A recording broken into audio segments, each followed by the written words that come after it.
Hey guys, it's Mitch. How's it going? We're going to take a look at another spin-off series. Only this time it's a Spawn miniseries. I think it might be the first Spawn miniseries. We're taking a look at Violator. And you may ask yourself, why would anybody read a Violator miniseries? Well, they might if it's drawn by Bart Sears and written by Alan Moore. So we're going to look at Violator #1. But just before we get into it, if you enjoy the channel, if you feel like you might want to help out a little bit, go over and subscribe on my Patreon. It gives you early access to everything I do. Helps the channel and helps to buy new comics. So this is mid-1994. This is about a year after Alan Moore wrote an issue of Spawn. This is going to be about the Violator, who I think in the Spawn comic we haven't seen since issue 4 when he got stuck in the clown human form. And I guess Alan Moore didn't feel like suing Todd like Neil did. So, Todd was willing to give him a bunch more money probably. And went, hey, why don't you come up with some shit about that clown character for me? And I mean, I think if you get the wheels rolling on Alan Moore, he can come up with something for most things. And this is actually one of the better spin-offs. Because, I mean, you think about spin-offs up until this point, it's mostly Liefeld stuff. And, I mean, that is not any kind of, measuring stick of quality. But you get a couple of experienced pros in Bart Sears and Alan Moore, you might have something there. I'll be honest, I mostly know Bart Sears from the Brute and Babe feature that was in Wizard magazine, where he would kind of, give you some tips on how to draw, which I found quite useful. He's good at that stuff. And he's parlayed that actually into a teaching job and I think courses and stuff. But he also worked on Turok for Valiant, and he's done some other things. He didn't work in comics as much as I would have thought. I thought he was kind of a fixture, but it's a little tough to actually find comics that were drawn by him. He did a bit of work for both Marvel and DC on some lesser titles, but it doesn't feel like he stuck around for very long, which is kind of strange. Because his style, while it is weird, it is very, very skilled. Which, again, teacher. But, he knows what he's doing with perspective, with composition, with shadows. His figures are sturdy but fluid. Maybe a little too fluid sometimes. It looks a little bit like everybody in this, all of their muscles are melting off of their bones. But that's the Bart Sears way. So let's take a look at this. We can start with the cover. It's a pretty good cover, in terms of the composition, with just the huge array, the arsenal that's pointed at the Violator. There's aspects of this, though, that I find weird. Mostly the stuff you had to fit in with what would be, they're not really guest spots, because these are first appearances of both of these characters, like this character and this group of characters. So I don't know that that's really necessary. The clown with the arsenal pointed at him, I think that would have been enough. But it's a decent indicator for what we're going to get, which is an over-the-top cartoon. So, like I said, story Alan Moore, pencils Bart Sears, inks Mark Pennington. I don't know. Actually, that does sound a little familiar. Anyway, so we'll open things up with Enemies of Mankind. I'm not sure what that is. It's not maybe a subtitle? I don't know. The title for this issue is The World. But anyway, these are demons in hell, and they're using a black oracle, which is basically a pool of blood from one of the damned souls. And we got some typical Alan Moore humor. I think he's got a pretty good sense of humor, where they can't get a decent picture because they're using type O blood, which always gives you lousy vertical hold. And they say enough in here that I'm not really spoiling anything. These are the Fleabeic brothers, or Fleabeic. I thought it was Fleabeic when I was younger, now I'm thinking Fleabeic. And these are the siblings of the Violators. So it's 4 demons that are all at least of equal rank or something to the Violator. They're linked in some way. And the picture starts to clear up a little bit as it zooms in on these docks here. And one of them says he's fraternizing with mobsters. Wasn't he killing mobsters before losing his powers? And another one says, really? Gee, I wonder how they feel about that. And I guess we'll find out. Oh, not too good. So this is the mobster Dracula. I don't remember which one that was. Not Tony Twist, I guess. I'm pretty sure Dracula won't sue Todd. But apparently he's managed to track down the Violator, and they've got his feet encased in concrete, and they're going to toss him in the drink. So yeah, that is an impressive splash. Like I said about composition, everything, kind of directs towards the Violator here. The perspective is it's warped, but it works. All these dudes hold up. Violator looks gross as fuck with his wife beater with baby on the front. So apparently, oh, that's right. He actually went and confessed to Dracula about wasting their business associates. So now they're going to show him how much they appreciate his honesty. After Dracula leaves the premises, he's got a reputation to consider. So they get ready to heave him into the drink. Do a 1, 2. Violator goes, nice tie. And as they go 3 and they do the big heave back, he snatches onto the tie with his teeth. And again, it's a pretty good page. There's some interesting stuff being done here. Like the fact that he knows that the borders here are going to be black. Dracula and his flunky here, Alberto, are all both also dressed in black, so you have to come up with something to set them apart. So does the smoke around them. That's pretty cool. And then they're tiny figures in this shot here, but they are framed by the gap in between the mobsters and the Violator. And Steve Oliff helps out by coloring them completely different. Complementary colors. This is the kind of thing I was talking about with Bloodpool, where you're not separating things properly, and you can do that with color. I just don't know how. This is how. So yeah, snatches the tie and doesn't let go as he gets hauled overboard. Again, awesome perspective shot. So they both go down into the water here. Mobster's struggling to just get away, I think, so he doesn't notice that the Violator has gotten his hands free. They were tied behind his back and snagged his gun. Sticks the gun in his mouth and pulls the trigger. Again, very good pages. Like, detailed, but not too busy. There's a fair amount of openness going on here, which actually particularly works considering they're like underwater. Get the bubble panel borders here. That's always good. And then the one big bubble for the gun getting shoved into his mouth. And yeah, this one is not going to skimp on the gore. It's about demons from hell. How can you skimp on gore? So the Violator in his concrete shoes keeps sinking, but he starts shooting at the concrete. Gun completely works underwater, because I think there's some cartoon logic going on here. And he's able to break the concrete and swim back up, still holding on to that tie. He's determined. And this is a fun set of panels. They're pretty thin, so they have that beat, beat, beat, beat, where time is passing quickly. But putting him off on a diagonal, I think gives him a bit more room. And then this big open shot down here, which he kind of maximizes. And then one more as he swims away. Like, a lot of these pages are really impressive.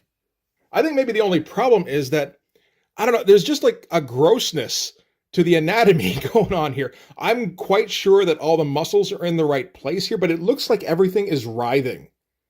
And he'll do that with faces too. And it's not just because he's a demon, which would have been an interesting kind of motivation, because he does this with regular people too. He did this with his Hunk and Babe feature. All right, so we cut back up to the beach here, the docks, where the rest of the goons are going to be looking for Tommy. Tommy was the one who got pulled over the edge. They figure if Tommy got loose, he'll wind up on the sandbar. And they do find Tommy over here. So that was a stroke of luck. Tommy, of course, is covered in blood. I mean, that'll happen when you get the back of your head blown off. And he says, you know, I feel pretty bad. It's this hole I got in the back of my head. Like, oh, Jesus, Tommy, how big is it? He's like, oh, pretty big. And shoves the hand through the hole in the back of the head, comes out the mouth. That's disgusting and kind of awesome. You get the teeth flying out and the blood flying every which way. I bet Todd loved that shit. So this part is maybe a little too busy to tell what's going on. I don't know. He's trying to keep it clear by framing it with these hands, I think, so your eye doesn't wander. But anyway, obviously he shoots down the one gangster here. Then, because his hand is through the back of the dude's head, he lifts it up to use him as a human shield when the other gangster shoots back, which is pretty fucking good.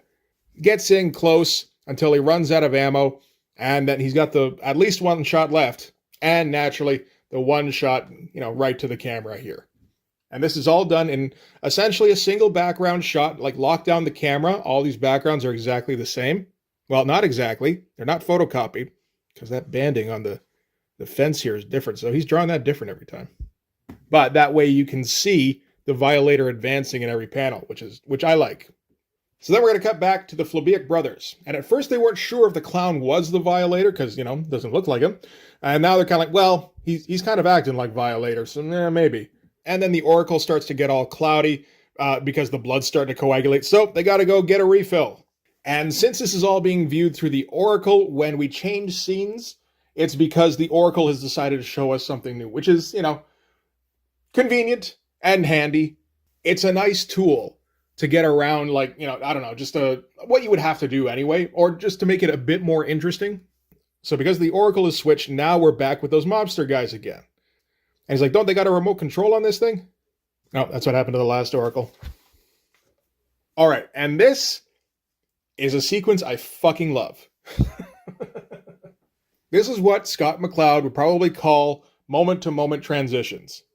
It's not action to action exactly. We're going to keep the camera in the exact same perspective for a couple of pages, as Dracula is thinking about hiring a new goon, because obviously the old goons aren't getting it done against the Violator. So he walks in, huge buff dude with shit strapped all over him, and he introduces himself as the Admonisher, which is spectacular. And he keeps riffing on that. If you're not familiar with the word, to admonish somebody is basically to scold them. So he starts off by going, so, who you want me to have a word with? Which is great. And Dracula's like, well, let me see, Jake and Larry here. And before he can finish his sentence, the Admonisher reaches for his guns without really moving too much, without looking, pops, I assume, Jake's head and gets Larry right in the heart. And he's like, anybody else? And Dracula's like, I was going to say Jake and Larry here will prepare the projector so I can show you your target. It's that classic joke, which, I mean, I'm here for it. I like this particularly because you can follow everybody's reactions throughout this. Like, this is the guy, Alberto. So, opens the door to introduce the Admonisher. I assume gets kicked through. Yeah, out of the way, fat man, here to see Twistelli. And just goes flying. And as he walks past, he gets himself up and just kind of walks towards and hides behind this goon here. The goons don't move, essentially, for this whole thing, except, to tug on the collar, kind of look around. It's not the same drawings over and over again. If this was a TV show, this is like they've got business. And then the guy's head pops, and he slowly sinks to the ground, and then the top of the head falls down. And Alberto needs to have a moment to throw up. This guy here, also good, just boom, leans forward and falls back with the shoes up. I love everything about this sequence. So he's going to show him what the Violator looks like from security cameras at the other offices. So from the other mobsters that he already killed. And he's like, he's some kind of demon or spaceman or mutant or something, Only he recently lost his mutant spaceman powers or something. So now he looks like this little clown guy. And just a little bit of joke in here to end things off. Admonisher's like, I'll head right over. He's like, no, you want to take it a bit slow. You don't want to rush in. You got to be like Teddy Roosevelt. Tread softly and carry a big stick. And he's like, this Roosevelt guy sounds dangerous. You want me to talk things over with him too? And he's like, what? Roosevelt's already dead. He's like, yeah, he sure is. While he gets his gigantic fucking Uzi ready. All right, back to the Flabiak brothers. They're noting that Brother Violator seems to be in trouble. Maybe they should go help out. Either that or, kill him for dishonoring the family name, one of those. And then the picture starts to get cloudy. They're not getting any background in this. Lucky for Bart Sears. So they got to go open up another one. This was the last one. And Bart Sears kind of playing with stuff like the reflections in the blood pool. We get some of the heads. We're not enough that we really know what we're looking at this point if we're not familiar with what the characters look like. All right, so they clarify the picture. And they're able to tell that the Violator is in a mall somewhere. So naturally we cut to the mall where the Violator still has part of the corpse still stuck to his wrist. Wrong wrist, but that's okay. It was the right one before.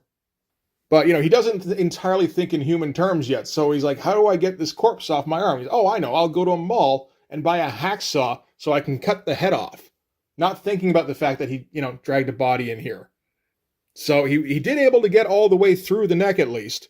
But he can't get the head off because of the rigor mortis. And at that point, somebody yells at him from above. And it's the Admonisher. And he's here to give him a darn good telling off. Again, awesome page. Like, fucking amazing page. With all the detail in here, all the shit he's got strapped to him, all the vein work going on, the fact that the perspective makes sense, the dynamic angle and everything, that's fantastic. And it's this kind of thing that makes me wonder, why didn't we get this kind of shit from the founders more often? Like, yeah, Bart Sears, he's just this is a 3-issue series. So he doesn't have to worry about keeping a schedule as much. But like there's a lot of try going on here. And again, you just don't really get that so much from the founders. So he elaborates on his admonishment. He's going to give him a dressing down, a little critical feedback, a piece of my mind.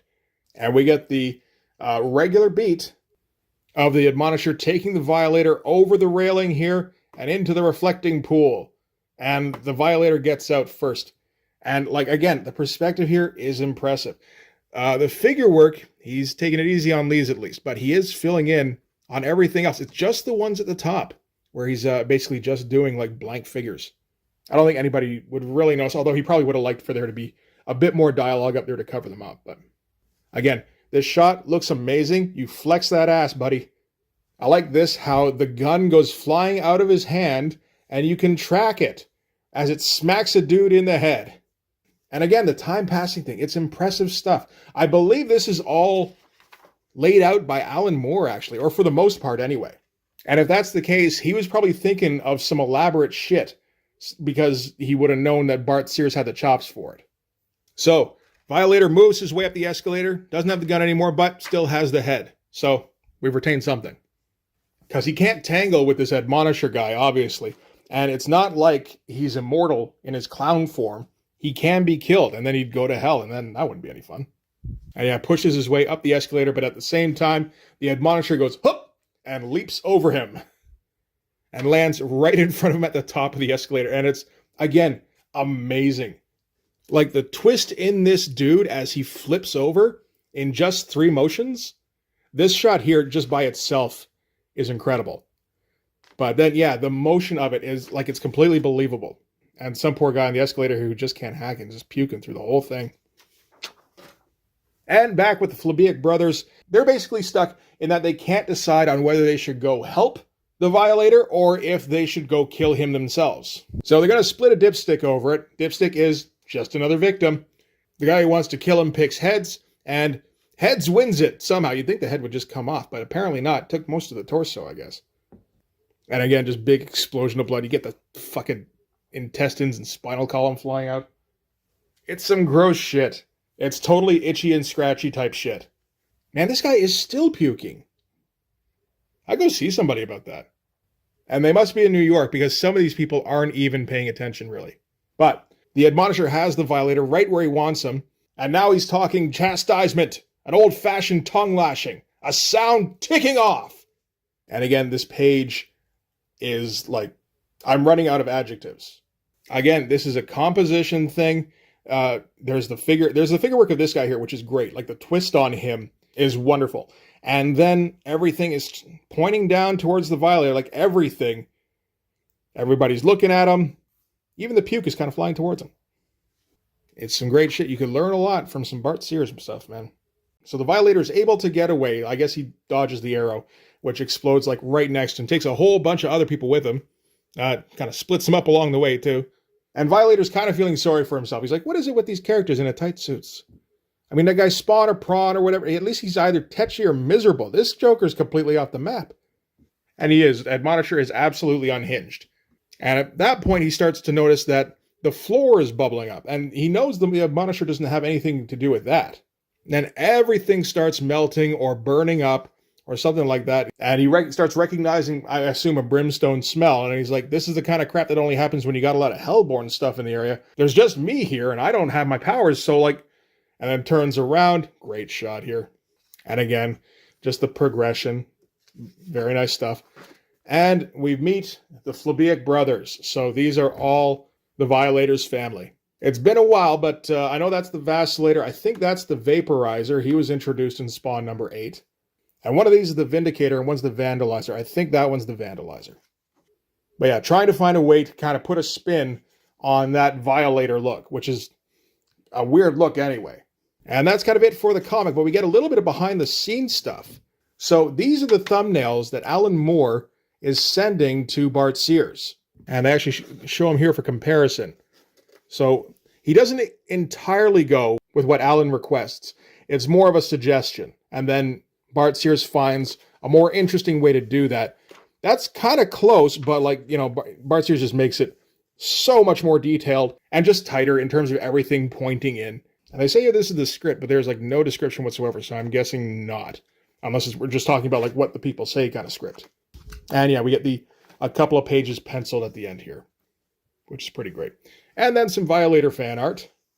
Just Violator. And then you can get the Violator medallion.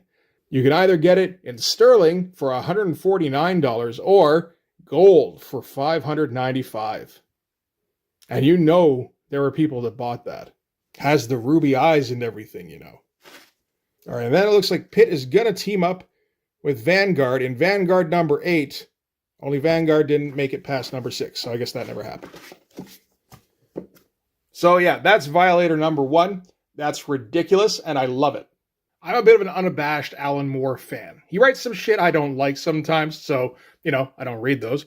But stuff like this, yes, I'm all in for. I will read these every single time. The story moves. I love the sense of humor. I love the wordplay. Alan Moore, of course, made the double entendre transition kind of famous, but he's doing something a little different in this that I appreciate. And I also love the art. Bart Sears I think this is the kind of subject matter that works best for him.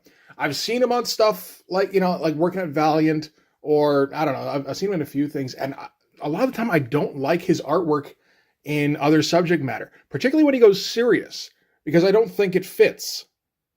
But when he's doing like over-the-top cartoon shit like this, it absolutely fits. It works beautifully.